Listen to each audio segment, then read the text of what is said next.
الهدي هدي محمد صلى الله عليه وسلم وشر الأمور محدثاتها وكل محدثة بدعة وكل بدعة ضلالة وكل ضلالة في النار. أعوذ بالله السميع العليم من الشيطان الرجيم. بسم الله الرحمن الرحيم. يا أيها الذين آمنوا اتقوا الله حق تقاته ولا تموتن إلا وأنتم مسلمون.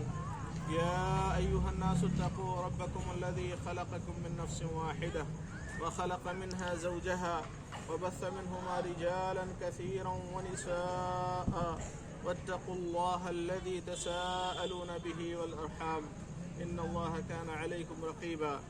يا أيها الذين آمنوا اتقوا الله وقولوا قولا سديدا يصلح لكم أعمالكم ويغفر لكم ذنوبكم ومن يطع الله ورسوله فقد فاز فوزا عظيما. وقال المولى سبحانه وتعالى: ومن آياته أن خلق لكم من أنفسكم أزواجا لتسكنوا إليها وجعل بينكم مودة ورحمة. وقال النبي صلى الله عليه وسلم: النكاح من سنتي فمن رغب عن سنتي فليس مني. وقال رسول الله صلى الله عليه وسلم: يا معشر الشباب من استطاع منكم الباءة فليتزوج فإنه أغض للبصر وأحسن للفرج ومن لم يستطع فعليه بالصوم فإنه له وجاء.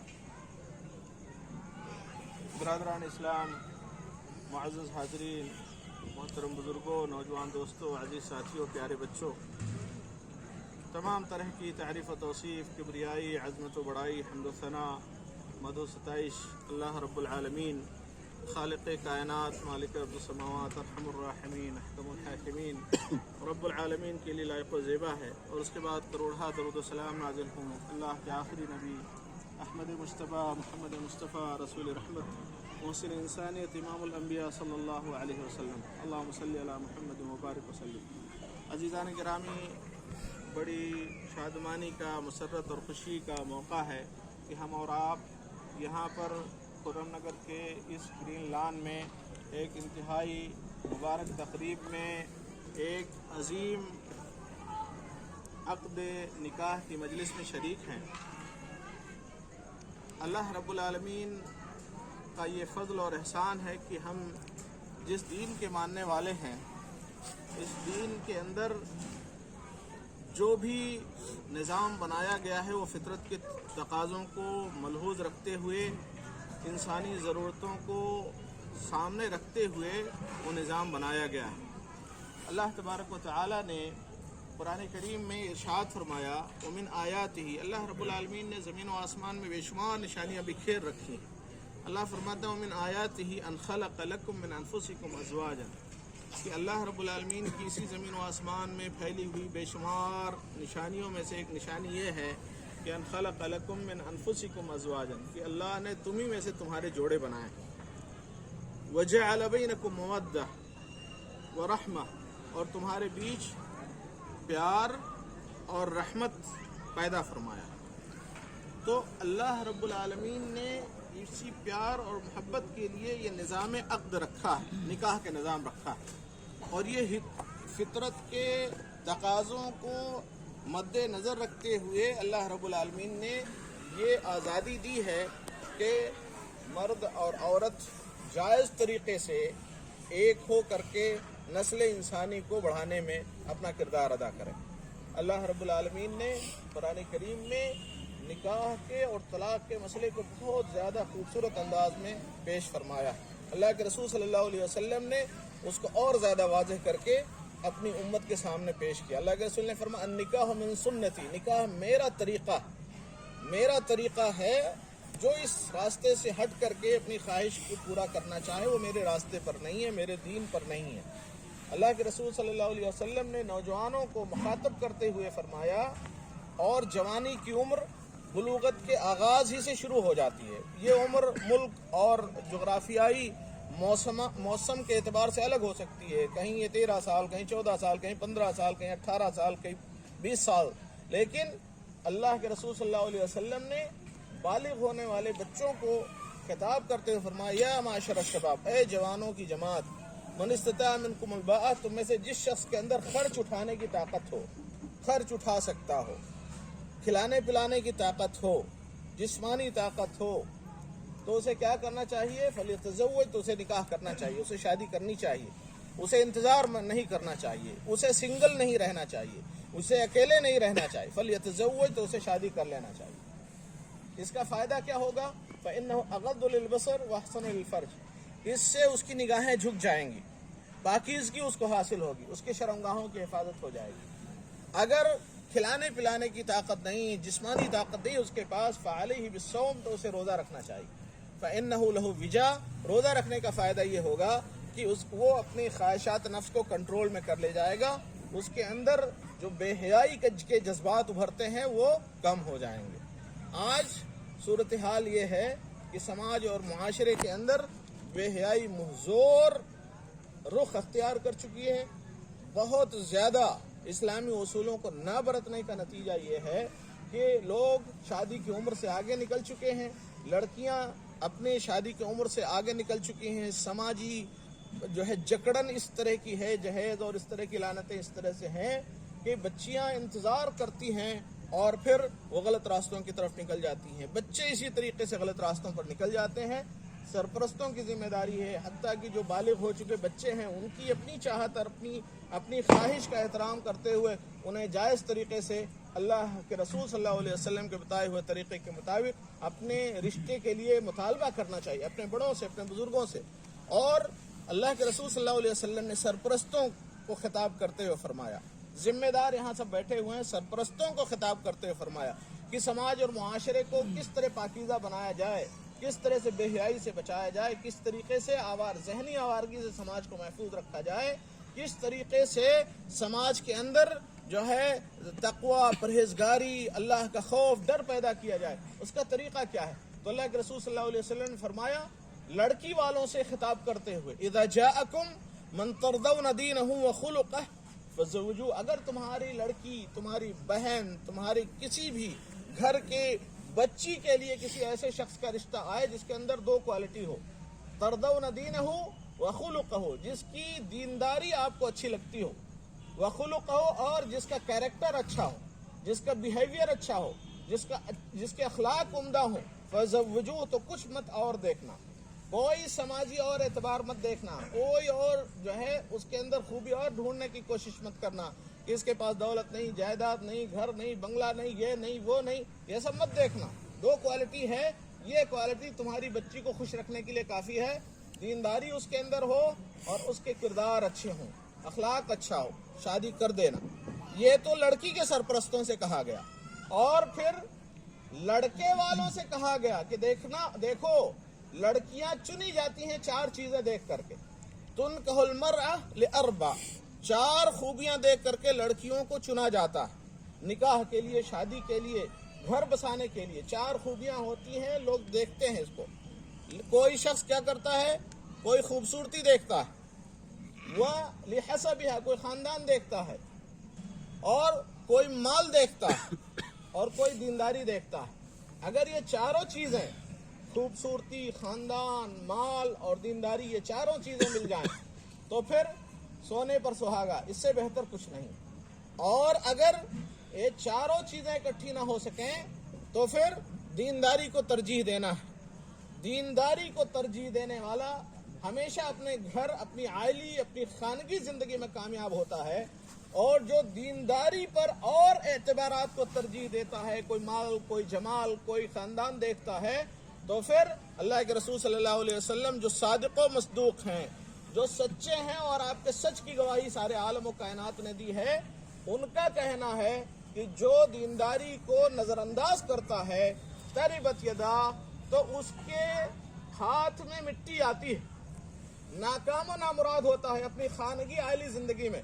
اور تجربہ اس بات کا گواہ ہے، مشاہدے اس بات کے گواہ ہیں کہ جن گھروں میں دیندار بچیاں نہیں پہنچتی ہیں، نسلیں خراب ہو جاتی ہیں۔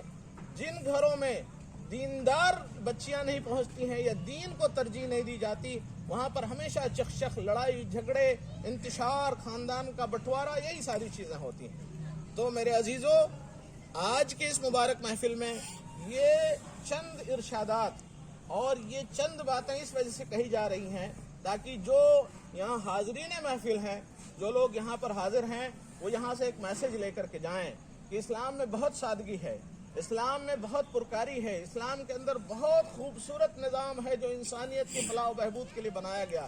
اس نظام کو جب ڈسٹرائے کیا جاتا ہے، تباہ و برباد کیا جاتا ہے، اس کو کچلا جاتا ہے، اس کو پاؤں تلے دبایا جاتا ہے، اور دوسرے رسم و رواج جب گھسیڑ دیے جاتے ہیں اسلام کے نام پر، تو وہیں تباہی و بربادی کا آغاز ہوتا ہے۔ اسلام میں حقیقت میں بارات، بھیڑ بھاڑ، عقد کے محفلوں میں یہ اسلام سے نہیں ہے۔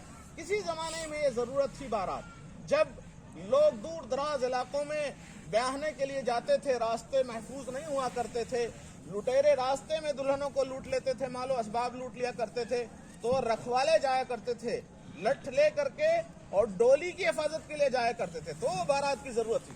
آج تو راستے پرامن ہیں، آج راتوں میں بھی چلیں، ایک کار میں بھی آپ چلے گئے، بیاہنے والے اور 2 گواہ اور اس کے بعد ولی سرپرست چلے گئے، کافی ہو گیا۔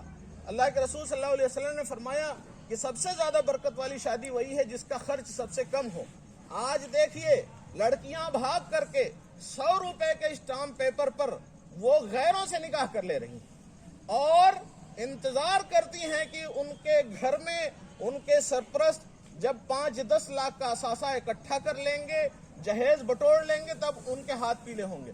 تو اس انتظار میں ان کی عمر نکل جاتی ہے اور غیروں کے ساتھ بھاگ کر کے مرتد ہو جاتی ہیں، کافرہ ہو جاتی ہیں، اور اپنی شہوت کو بجھانے کے لیے وہ غلط راستوں پر نکل جاتی ہیں۔ سماج مجرم، ہم اور آپ مجرم ہیں۔ اس وجہ سے اپنی تقریبات کو مہنگا مت بنائیے، خرچ کم کیجئے، فضول خرچ مت کیجئے۔ معاف کیجئے، ہمارے پاس اس وقت ہندوستان کے سرزمین میں بڑے چیلنجز ہیں۔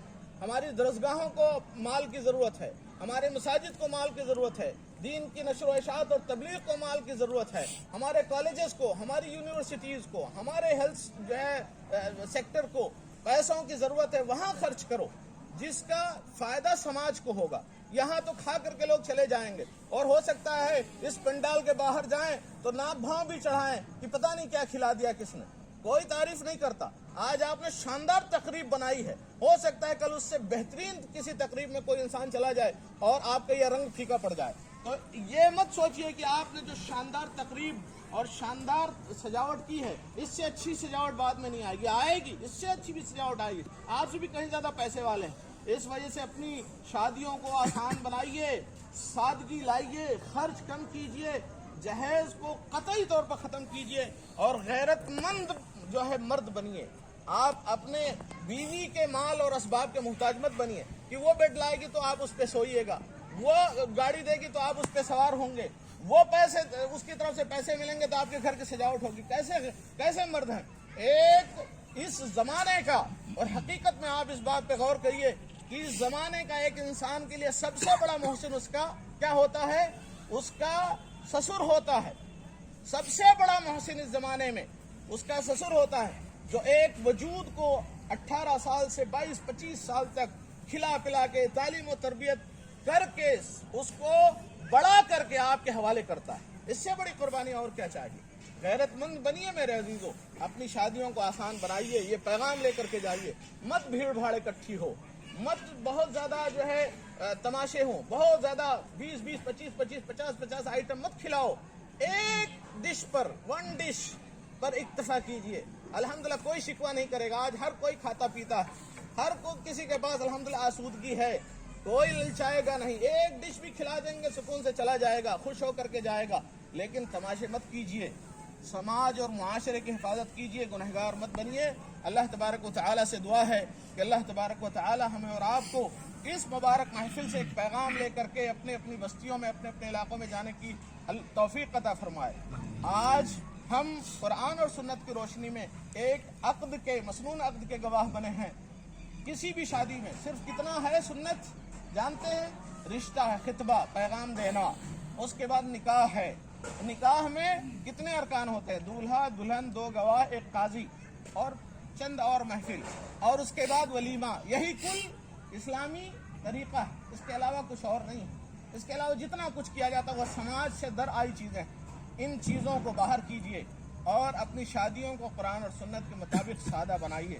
اللہ ہمیں اور آپ کو اس کی توفیق عطا فرمائے۔ اب ہم ایجاب و قبول کے لیے بیٹھتے ہیں۔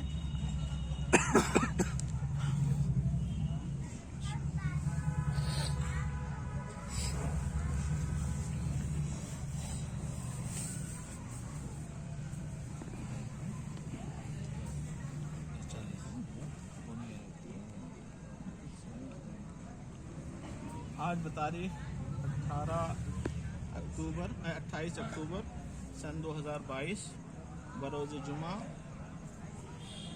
گرین لان خرم نگر کے اس شادی ہال میں 10:40 پر میں محفوظ رحمان ابن سمیع اللہ مدنی آپ جناب نبی سرور ابن رضی الدین صاحب کی زوجیت میں آفرین بنت عبدالوہاب کو تمام گواہان کی موجودگی میں آپ کی زوجیت میں دیتا ہوں۔ آپ نے جو مہر دیا ہے ان کو، اور تمام لوگ اس کو سن لیں، مہر کی جو مقدار ہے وہ 7.25 تولہ سونا ہے زیور کی شکل میں، جس کی موجودہ قیمت 3,60,000 روپے بنتے ہیں، یہ مہر ہے۔ تو میں محفوظ رحمان ابن سمیع اللہ مدنی آپ جناب نبی سرور ابن رضی الدین کی زوجیت میں آفرین بنت عبدالوہاب کو دیتا ہوں کہ آپ اسے قبول کرتے ہیں۔ چلیے الحمدللہ، اس طریقے سے عقد کی یہ مبارک محفل پوری ہوئی۔ اب ہم جو نوشہ ہیں ہمارے نبی سرور صاحب، ان کو ہم لوگ ایک مبارکباد کی وہ دعا دیں گے جو اللہ کے رسول اس طرح کے موقع پہ دیا کرتے تھے، اور وہ دعا یاد کر لیں سب لوگ، بجائے اس کے کہ اپنی زبان میں مبارکباد دیں۔ بڑی خوبصورت سی دعا ہے، اس کو یاد ہے، اگر کوئی کسی کو یاد ہو تو ہم سے پہلے وہ پڑھ کے ان کو سنائے، تاکہ جو ہے پتہ چلے ہیومر پیدا ہو مجلس میں۔ وہ دعا ہے بارک اللہ لکما وبارک علیکما وجمع بینکما فی خیر۔ اس کا ترجمہ بھی ہم آپ کو بتا دیں۔ اللہ کے رسول نے فرمایا کہ بارک اللہ لکما، اللہ تم دونوں کے لیے برکت عطا فرمائے، وبارک علیکما، تم دونوں کے اوپر اللہ رب العالمین برکتوں کی برسات کرے، وجمع بینکما فی خیر، اور جب تک یہ زندگی رہے آپ دونوں کے درمیان خیر و بھلائی کے ساتھ اللہ تبارک و تعالیٰ آپ دونوں کا اکٹھا رکھے۔ اسی مبارکباد کے ساتھ میں دعا کرتا ہوں کہ اللہ تبارک و تعالیٰ اس نئے جوڑے کے اندر الفت، یگانگت، محبت اور یکسانیت، فکر میں ہم آہنگی، دونوں خاندانوں کو جوڑنے کا ذریعہ اللہ تبارک و تعالیٰ اس نئے جوڑے کو بنائے۔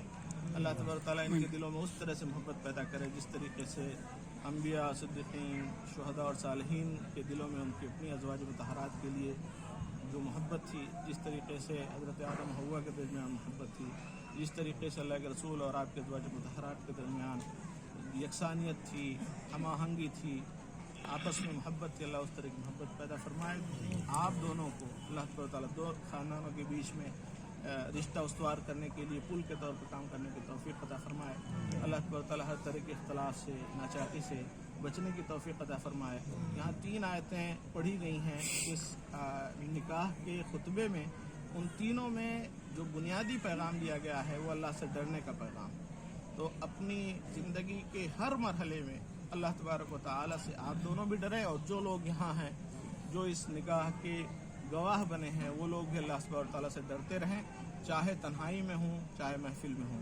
اللہ تبارک و تعالیٰ ہمیں اور آپ کو اپنے فضل سے نوازے، اللہ تبارک و تعالیٰ ہم سب کی حفاظت فرمائے، اللہ تبارک و تعالیٰ ہمیں اور آپ کو دنیا کے اندر جب تک زندہ رہیں توحید کے ساتھ باقی رکھے، اللہ کے رسول صلی اللہ علیہ وسلم کی سنتوں سے محبت کرتے ہوئے باقی رکھے۔ اللہ تبارک و تعالیٰ ہم سب کو تقویٰ اور پرہیزگاری اختیار کرنے کی پنجگانہ نماز کا پابند بنائے۔ اللہ تبارک و تعالیٰ ہمیں اور آپ کو نیک اور صالح بنائے۔ اللہ ہمیں اپنے بڑوں کی عزت کی توفیق عطا فرمائے، اپنے چھوٹوں پر شفقت کی توفیق عطا فرمائے، اپنی پوری زندگی میں قرآن اور سنت کو رائج اور نافذ کرنے کی توفیق عطا فرمائے۔ ربنا آتنا فی الدنیا حسنہ وفی الآخرۃ حسنہ وقنا عذاب النار، وصلی اللہ علی نبینا محمد وعلی آلہ وصحبہ۔ جزاکم اللہ خیر۔